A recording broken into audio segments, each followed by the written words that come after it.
Hi hello నమస్తే, నేను మీ little Gagan talks. ఎలా ఉన్నారండి అందరూ? మేము బాగున్నాము, మీరు కూడా బాగుండాలని చెప్పి ఆ పరమశివుడిని అయితే కోరి ప్రార్థిస్తున్నాను. గైస్, ఇది మా అబ్బాయి మా బాబుగాడి పుట్టెంటుకలు తీయించుకున్నప్పుడు వీడియో అండి. ముందు 2 వీడియోలు అయితే 2 భాగాలుగా నా ఛానల్లో అయితే నేను పోస్ట్ చేశాను. మీరు కనుక చూడకపోతే ఒక్కసారి నా ఛానల్లోకి వచ్చి లిటిల్ గగన్ టాక్స్ అని సెర్చ్ చేస్తే యూట్యూబ్లో వస్తుంది గైస్. ఒకసారి నా ఛానల్లోకి వచ్చి వీడియోస్ అయితే పూర్తిగా చూడండి. మేమైతే మా బాబుగారు పుట్టింటికి ఎక్కడైతే తీయించామో ఒక ఏజెన్సీ ఏరియాకి అయితే వెళ్ళామో, అక్కడికి ఎలా వెళ్ళాలి, ఎన్ని ఇబ్బందులు అయితే పడ్డామో మొత్తం పూర్తి వివరాలతో ఆ వీడియో అయితే పోస్ట్ చేశాను. ప్లీజ్ కుదిరితే ఒకసారి వెళ్ళి చూసేయండి. ఇంక నా వీడియో విషయానికి వచ్చేస్తే ఇది 3వ భాగం అనమాట. ఇక్కడితో వీడియో అయితే అయిపోతుంది. ఇక్కడ జరిగే వింతలు విడ్డోరాలు, ఇంకా మా చిన్నతనంలో ఏమేమైతే విన్నామో, ఇక్కడైతే ఏమేమి జరిగేవో అంతా మీకు ఒకసారి ఒక కథ రూపంలో చెప్తాను. అంటే మేము చిన్నప్పుడు ఈ మాటలు వినే పెరిగామో ఆ దగ్గరలో అయితే, అందుకనే మీకు కూడా ఇవే విషయాలు చెప్తున్నాను. ఇక్కడ ప్రాముఖ్యత, విశిష్టత, ఇంకా విచిత్రాలు అన్నీ కూడా చెప్పాలని అయితే నేను డిసైడ్ అయ్యాను. ఇక్కడ విషయానికి వస్తే, వీడియో విషయానికి, మా బాబుగాడికి పుట్టెంటుకలు తీసేసిన తర్వాత కొడుకు గుండుగా ఉంటాడని చెప్పేసి తండ్రి కూడా వెంటనే గుండు చేయించేసుకుంటున్నాడండి. మా ఆయన కూడా, ఎందుకంటే ఆడు ఏడుస్తాడని చెప్పేసి వాడి కోసమే మా ఆయన కూడా తల అయితే పెంచేసుకున్నారు. ఎంతైనా ఫాదరు సన్ బాండింగ్ చిన్నప్పుడు చాలా బాగుంటుంది కదండి. పెద్ద అయ్యాక ఏమో ఎలా ఉంటుందో మనకు తెలియదు, కానీ చిన్నప్పుడైతే చాలా బాగుంటుంది. కూతుర్లు అయితే తండ్రికి, కొడుకులు అయితే తల్లికి ఈ బాండింగ్ చాలా అంటే చాలా బాగుంటుంది. చూడడానికి కూడా చాలా చూడముచ్చటగా ఉంటుంది. ఇక్కడ వాళ్ళ డాడీ తలనీలాలు ఇస్తుంటే నా కొడుకు అయితే వాటర్లో అయితే ఆడుతున్నాడు. అమ్మ నేను అన్నైతే జాగ్రత్తగా చూసినాం. ఇదేనండి ఆ శివాలయము, చిన్న మినీ సైజ్ కేదార్నాథ్లా ఉంటుందన్నమాట. ఇక్కడ విషయానికి వస్తే, ఇక్కడికి రవాణా ఏమీ రాకపోకలు ఉండవండి. ఎందుకంటే ఇది చాలా అంటే చాలా ఏజెన్సీ కొండల లోపలికి ఉంటుంది. రీసెంట్గా మీరు పెద్ద మూవీ చూస్తే కనుక ఆ రేంజ్లోనే ఉంటుంది ఈ ఏజెన్సీ అయితే మాత్రం. ఇక్కడ కేవలం ఈ గుడి మాత్రమే ఉంటుందండి. ఇక్కడ ఏ ఇల్లులు మాత్రము, ఇంకా ఏ షాపులు మాత్రం ఏమీ ఉండవు. ఈ గుడి దాటిన తర్వాత కొంచెం ముందుకు వెళ్తే ఒక 2-3 ఊర్లు ఉంటాయి. అక్కడైతే ఈ మధ్యన రీసెంట్గా ఇప్పుడున్న ఏమంటారు, ఈ జనసంద్రం పెరిగిన తర్వాత అయితే మాత్రం కొంచెంగా అభివృద్ధి అయితే చెంది స్కూల్స్, హాస్టల్స్ అయితే పెట్టారండి ఆ 2 ఊర్లకి. ఇప్పటికీ బండ్లు ఉన్న వాళ్ళు బండ్ల మీద వెళ్తారు, లేదంటే నడకతోనే అక్కడ జీవనశైలి జరిగిపోతూ ఉంటుంది. ఇక్కడైతే మా స్నానాలన్నీ అయిపోయి మేము రెడీ అయ్యి ఆ శివాయికి అయితే అభిషేకం చేసుకుందామని చెప్పేసి లోపలికి అయితే వచ్చామండి. మా చిన్నతనంలోని ఇప్పటి నుంచి స్టోరీ అయితే నేను చెప్తున్నాను. ప్లీజ్ కొంచెం జాగ్రత్తగా వినండి. మీకు నచ్చితే కనుక వీడియో లైక్ చేసి, షేర్ చేసి, సబ్స్క్రైబ్ చేయడం మాత్రం మర్చిపోవద్దు. ఇదేదో సోది, ఇదేదో కథ అని మాత్రం అనుకోకండి. ఎందుకంటే అక్కడ ఉన్న ప్రజలందరూ ఈ విషయాలను అయితే నమ్ముతారు, ఇప్పటికీ నమ్ముతారు. ఇప్పటికీ ఎక్కడెక్కడి నుంచో కన్ఫామ్గా అక్కడికి వస్తూనే ఉంటారండి ఈ గుడి దగ్గరికి అయితే మాత్రం. ఇంకైతే ఇక్కడితో స్టార్ట్ చేస్తున్నానండి. ఇదైతే ఆర్టిఫిషియల్గా కట్టారు. ఇది వరకు అయితే మా చిన్నతనంలో ఈ గుడి అయితే ఉండేది కాదు. ఇప్పుడు మీకు వీడియో చూపిస్తున్న గుడి అయితే మాత్రం అక్కడైతే ఏమి ఉండేది కాదు, ఓన్లీ ప్లెయిన్గా. ఇప్పుడు నేను నెక్స్ట్ చూపించే క్లిప్లో అయితే యాడ్ అయి ఉంటుంది చూడండి. ఇక్కడ మేమైతే అభిషేకం చేసేస్తాము. ఇక్కడ అమ్మ తమ్ముడు అయితే అభిషేకం చేస్తున్నారు శివుడికి. ఇదంతా రీసెంట్గా ఏమంటారో అభివృద్ధి చెందించి కొంచెం డెవలప్మెంట్ అయితే చేశారండి. ఇక్కడి నుంచి మేము వెళ్తున్న ప్లేస్ దగ్గర నుంచి అభిషేకానికి కావాల్సినవి అన్నీ తీసుకొని శివయ్యకి మేమైతే ముందుగా బయలుదేరాము. అన్నీ సర్దుకొని పెట్టుకొని పువ్వులని, అభిషేకానికి కావాల్సిన ద్రవ్యాలు, ఇంకా అన్ని పువ్వులు, వాటి అన్నీ తీసుకొని అయితే వెళ్ళాము.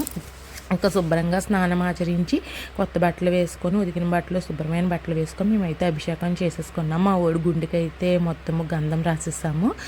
ఇక్కడ విషయంకి చెప్తున్నానండి. ఇదైతే మనకి రాజమండ్రి నుంచి అయితే కనుక దగ్గర 200 కిలోమీటర్లు అయితే ఉంటుందండి. 250 వరకుని. కాకినాడ నుంచి కూడా మీకు అంతే కిలోమీటర్స్ ఉంటుంది. ఇక్కడి నుంచి మనము ఫస్ట్ అడ్డదిగ్గల నుంచి అయితే కొంచెం దగ్గరగా ఉంటుంది. అడ్డదిగ్గల నుంచి ఫస్ట్ వైరావరంకి బస్సులు ఉంటాయండి. ఆ బస్సుల నుంచి అక్కడిని ఇప్పుడైతే బస్సులు కానీ ఏమీ ఉండవు. మీరు వెళ్ళాలనుకుంటే ఓన్ వెహికల్స్లో వెళ్ళడం అయితేనే మీకు కుదురుతుంది. ఇంకా అక్కడ వైరావరం నుంచి గురమందకి అయితే ఆటోలో ఏదో ఒకటి మనం ఓన్గా పెట్టుకొని అయితే వెళ్ళొచ్చు. మనకి వైరావరం నుంచి ఒక అరౌండ్ 15-10 కిలోమీటర్స్ అయితే ఉంటుందండి ఈ గురమంద అనే ఊరు. ఇక్కడ ప్రాచీనత కాలం పూర్వీకులు చెప్పే విశేషాలు ఏంటంటే అండి, ముందుగా ఈ శివయ్య ఓన్గా అంటారు కదండి, స్వయంభూగా వెలిచారండి. ఇక్కడైతే చాలా పెద్ద కొండ ఉంటుంది. ఆ కొండాకారం వచ్చి 5 శిరస్సుల నాగేంద్రుడు రూపంలో ఉంటుందండి. ఉంటుందండి. ఆ కొండ అయితే చాలా పెద్దగా, ఆ కొండ నుంచి ఎక్కడి నుంచి వాటర్ వస్తుందో అసలు తెలియదండి. కానీ అక్కడ చిన్న శివలింగం టైప్లో ఒక రాయి అయితే ఏర్పడి ఆ రాయి మీద ఆ నీటి ధార అయితే పడుతూ ఉంటుందండి. అది ఇప్పటికీ ఎవరు కనుక్కోలేపారు, అంత పెద్ద కొండలోంచి నీరు ఎలా వస్తుందనే విషయం అయితేని. ఇంకొక విషయం ఏంటంటే అండి, ఇక్కడ ఒక చిన్న నందీశ్వరుడు ఉంటారండి. అది మహా అయితే కేవలం 5 కేజీలు మాత్రమే ఉంటారండి. అది కూడా చాలామంది ఇక్కడ గిరిజనులు కొంచెం మద్యం సేవించి ఎరగొట్టేయడం అలాంటివి కూడా జరిగినాయి. అదైతే కొంచెం విరిగిపోయి ఉంటుందండి. ఇంకా అదైతే ఇక్కడ వాళ్ళ నమ్మకం ఏంటంటే, శివరాత్రి రోజు భార్యాభర్తలు ఇద్దరు స్నానం ఆచరించి శివయ్య ముందు కూర్చొని ఆ నందీశ్వరుడిని తేలిగ్గా ఎత్తారనుకోండి, వాళ్ళకి పిల్లలు పుడతారు అని అయితే ఇక్కడ చాలా నమ్మకం అండి. ఇలాంటివి అయితే చాలా అయితే జరిగినాయి, చుట్టుపక్కల ఊర్లోకి అయితే చాలా వరకు జరిగినాయి. ఇంకొక విషయం ఏంటంటే, ఆ జరిగిన వాళ్ళందరూ ఈ శివయ్య పేరే పెట్టుకొని ఈ శివయ్య దగ్గరికే వచ్చి ఫస్ట్ తలనీలాలు అయితే అర్పించుకుంటారండి. అంత ఫేమస్ అండి ఇక్కడైతే మాత్రముని. అలా జరిగిన వాళ్ళు కూడా చాలామంది సాక్ష్యం చెప్తారు. నేను ఈసారి ఫిబ్రవరిలో శివరాత్రికి వెళ్ళినప్పుడు వాళ్ళ నోటంటే ఈ విషయం అయితే మీకు చెప్పేస్తాను, ఇది నిజమని చెప్పి. ఇదేనండి అక్కడ నందీశ్వరుడు అని చెప్పి, ఇది కూడా స్వయంగా వెలిచిన పొట్టు అండి, ఎప్పటి నుంచో ఉంటున్న పొట్టు అయితే నందీశ్వరుడు అండి. ఈ నందినే శివరాత్రి రోజు పిల్లలు పుట్టాలి పుట్టలేదు అనే వాళ్ళు అయితే ఎత్తుకుంటారు. ఈ నంది కనుక తేలిగ్గా 3 సార్లు ఎత్తుకొని ఒళ్ళో పెట్టుకుంటారు చెప్పాను కదండి, వాళ్ళకైతే పిల్లలు పుడతారు.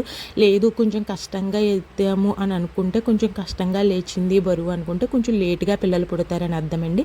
ఇంకా లెగలేదు అంటే ఇంకా వాళ్ళకి పిల్లలు పుట్టరని అయితే ఇక్కడ అందరూ నమ్ముతారనమాట. అదేనండి ఇక్కడ వరకు జరిగే విషయం అయితే మాత్రం. ఇదేనండి స్వయంభూగా చెప్పాను కదండి కొండ. ఇంత కొండలో ఇక్కడ మాత్రమే శివయ్య మీద వాటర్ అయితే పడుతూ ఉంటుందండి. ఆ గంగమ్మ తల్లి శివుడి మీద పడుతూ ఉంటుంది. ఇది కూడా పెట్టిందేనండి, ఇది ఏదో శివుడికి పెట్టారనమాట. ఈ విగ్రహం అయితే శివలింగము ముందు చూపించాను కదండి, చిన్న దారు వాటర్ పడి, అదైతే స్వయంభూ అండి. అక్కడ అలా వాటర్ పడుతూ ఉంటుంది. ఇక్కడ మాత్రమే ఈ ప్లేస్ మాత్రమే మేము బాగా భక్తులందరూ దర్శించుకునే స్థలము. మా చిన్నప్పటి నుంచి జరిగేది కూడా ఇంతేనండి. ఇంకా చెప్తున్నాను కదండి, మా శివరాత్రి రోజు పొద్దున్నే తెల్లవారుజామున 5 సిరసల నాగేంద్రుడు ఆ కొండ మీద వచ్చి నాట్యం చేస్తారని, ఎప్పుడూ పూలేని పువ్వులు ఆ ఒక్కరోజే చెట్టుకి పూస్తాయని, ఆ పువ్వులతోనే శివుణ్ణి పూజిస్తారని, ఇంకా పాపం చేసుకున్న వాళ్ళకి అప్పట్లో వాటర్ కూడా పడేది కాదని చేతుల్లో, పుణ్యం చేసుకున్న వాళ్ళకి చేతుల్లో వాటర్ పడేదని, ఇలాంటివి మరెన్నో చెప్పేవారండి. ఇవేనండి ఆ నందులు ఇప్పటి వరకు మీకు చెప్పినవి. ఇవన్నీ అయితే ఈ శివలింగాలు అయితే రీసెంట్గా ఇవన్నీ పెట్టారండి డెవలప్ చేసిన తర్వాత. ఇదేనండి చుట్టుపక్కల కొండ అని చెప్పాను కదా, ఇదనమాట. ఇదంతా వ్యూ అనమాట, పక్కన ఇదంతా కొండ పైన పెట్టారు ఇదంతాని. మీకు ఇదంతా తెలియాలనుకుంటే ఒక్కసారి మీరు గురమంద విజిట్ చేయండి. పిల్లలు లేని వాళ్ళకి మాత్రం ఇక్కడ కన్ఫామ్గా శివయ్య ఆశీస్సులతో మీకంటూ ఒక పాపో బాబో కన్ఫామ్గా పుడతారండి. ఈ టెక్నాలజీ అంతా పెరిగిపోయిన తర్వాత ఇలాంటి మూఢనమ్మకాలు నమ్ముతారా అంటే నమ్మొచ్చండి. శివయ్యని నమ్ముకున్న వాళ్ళు ఎప్పుడు అన్యాయం అయిపోరు, శివయ్యని నమ్ముకున్న వాళ్ళు ఎప్పుడు బాగుపడతారండి. ఫస్ట్ కష్టాలు పడవచ్చండి, కానీ తర్వాత ఫ్యూచర్లో అనేది మాత్రం అంత మంచి జరుగుతుంది. అందుకే శివయ్య గుళ్ళు ఎప్పుడు ఎత్తులోనే ఉంటాయండి, హైలోనే ఉంటాయి. ఎంత ఈజీగా శివయ్య టెంపుల్కి అయితే మనము స్వయంభూగా వెలిచిన వాటికి ఈజీగా అయితే వెళ్ళిపోలేము. ఇంకా మా దర్శనం అంతా అయిపోయిన తర్వాత నేనైతే బయట వ్యూ అంతా చూసి వీడియో తీద్దామని చెప్పి బయటకు అయితే వచ్చాను. నా కొడుకు అయితే నిజంగా చెప్తున్నానండి, ఇంత దూరం వచ్చాక పిల్లలు అనేవాళ్ళు ఎవరైనా భయపడతారు, కానీ శివుని చూసి నా కొడుకు ఎన్ని దండాలు పెట్టి హరహర మహాదేవ శంభో శంకర అని చెప్పుకొని వాడైతే చాలా అంటే చాలా హ్యాపీగా ఫీల్ అయ్యి ఎన్ని దండాలు పెట్టాడు అండి. ఇంక ఈ శివయ్యనైతే చెప్పాను కదండి, ఇప్పుడు మనకి డెవలప్ అయిన తర్వాత ఇది కట్టారని చెప్పేసి. కానీ చెప్తున్నానండి, ఇది కూడా నందీశ్వరుని కూడా పెట్టారండి. ఇది వరకైతే అది కూడా ఉండేది కదా మా చిన్నతనంలో అయితే మేము ఈ వైరవరం అనే ప్లేస్కి బస్సులో అయితే వచ్చి అక్కడి నుంచి అయితే జీపులు ఉంటాయండి, జీపుల్లో నడిచి వెళ్ళడము, డబ్బులు ఇచ్చి, లేదంటే కనుక ఇంకా నడిచి రావడం అండి. వెళ్ళేటప్పుడు వెళ్ళడము లేట్ అయిపోతుంది కదా అని చెప్పేసి ఏమైనా వెహికల్స్లో వెళ్ళడం, వచ్చేటప్పుడు అయితే ఈ ప్లేస్ అంతా మేము నడిచే వచ్చేవాళ్ళమండి. ఇదంతా డౌన్ కాబట్టి మంచి ఎండలు ఉండేవి. ఇవన్నిటికి ఇక్కడ ఏం చేసేవారంటే పోలీసుల్ని అందరినీ కూడా కాపలా పెట్టేవారు అనమాట. ఏమీ కాకుండా మా చిన్నతనం నుంచి కూడా ఇంక మేము అక్కడ స్నానాలు ఆచరించేసి దైవ దర్శనం అంతా చేసేసుకొని మేమైతే చిన్నప్పుడు రిటర్న్ అయితే వెళ్ళిపోయాము. సేమ్ ఇప్పుడు కూడా అంతే అండి. మేమైతే దేవుడిని దర్శనం చేసేసుకొని మేమైతే ఇంటికైతే బయలుదేరిపోతున్నాము. ఆ శివయ్య ఆశీస్సులతో అంతా బాగా జరిగిందండి. ఎక్కడో చిన్న ఇబ్బందులు ఎదురైనా ఆ శివయ్య అయితే వాటిని అన్నిటిని తొలగించేసి మాకైతే మంచిగా దర్శనం ఇచ్చారు. ఇంత దూరం వచ్చినందుకు నేను మీకోసం ప్రామిస్ చేసి చెప్తున్నానండి. నేను చెప్పిన దాంట్లో ఏమైనా అబద్ధం ఉందంటే కనుక నేను ఈ సంవత్సరం ఈ శివరాత్రికి ఫిబ్రవరిలో వెళ్ళి అక్కడ నేను చెప్పిన విషయాలు జరిగిన వాళ్ళ అందరి నోట్లోంచి కూడా ఈ విషయం మీకు చెప్పేస్తాను. అంతెందుకండి, మా అక్క కూడా సరదాగా పెళ్ళైన కొత్తలో వెళ్ళి మామూలుగా ఎవరికి చెప్పకుండా నందిని ఎత్తుకుందంటండి. మా అక్క వాళ్ళ పాప పుట్టిన తర్వాత